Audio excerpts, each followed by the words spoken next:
FRBM 1,13,00,000 పెరుగుతుంది. నాకు 3,23,00,000 వస్తుంది టోటల్ గా. FRBM గానీ అదనపు ఆదాయం గానీ స్టేట్ ఓన్ రిసోర్సెస్ గానీ రెండే ఇక్కడ. ఒకటి FRBM, ఒకటి స్టేట్ ఓన్ రిసోర్సెస్ టాక్సేషన్ ద్వారా వచ్చే ఆదాయం. రెండు కలిపితే 3,23,000 ఖర్చు పెట్టచ్చు లాస్ట్ ఇయర్ వచ్చే కొందికి. దట్ ఈస్ వేర్ మన బడ్జెట్ ని మనం ప్లాన్ చేసుకోవడం, మళ్ళా దాన్ని వెల్ఫేర్ ఖర్చు పెట్టడం. ఇదే గాని ఊహించుకుంటే ఈ డబ్బులు నాకు రాలేదనుకోండి, నేనేం చేయాలి?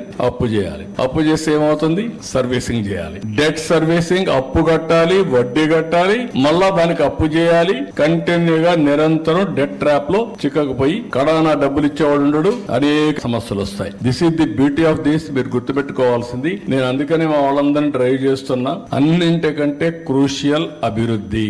అభివృద్ధి ఏ విధంగా మెజర్ చేస్తామంటే జిఎస్టిపి, పర్ క్యాపిటా ఇన్కమ్. నా దగ్గర డబ్బులు ఉంది, ఖర్చు పెడతాను. ఖర్చు పెడితే ఏమవుతుంది? ఇండైరెక్ట్ గా గవర్నమెంట్ కి ఆదాయం వస్తుంది, డైరెక్ట్ గా కూడా ఆదాయం వస్తుంది. సేల్స్ ట్యాక్స్, ఆటోమేటిక్ గా జిఎస్టీ వస్తుంది. That is the economy we are talking about now. ఇది ప్రజలకు అర్థం కాకపోవచ్చు కానీ చెప్పవలసిన బాధ్యత మన లాంటి వాళ్ళందరి పైన ఉంది. పదే పదే చెప్పగలిగితే ఏ విధంగా నేను ఎప్పుడు చెప్తా ఉంటాను, మీ జీవన ప్రమాణాలు పెంచాలి.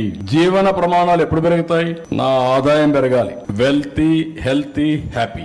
ముందు ఆదాయం పెరగాలి, ఆరోగ్యం బాగుండాలి, ఆనందంగా ఉండాలి.